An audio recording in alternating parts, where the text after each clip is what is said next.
berkaitan dengan artificial intelligence, di mana artificial intelligence ini bisa digunakan atau dimanfaatkan oleh masyarakat untuk melakukan pengecekan terhadap obat-obat yang ada di masyarakat, sehingga masyarakat bisa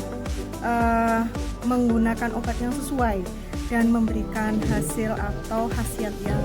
tepat. Sudah menyampaikan Bapak Ibu bahwa obat legal itu adalah obat yang ada BPOM-nya, ada izin dari Badan POM. Sedangkan kalau obat ilegal adalah obat yang belum berizin atau tidak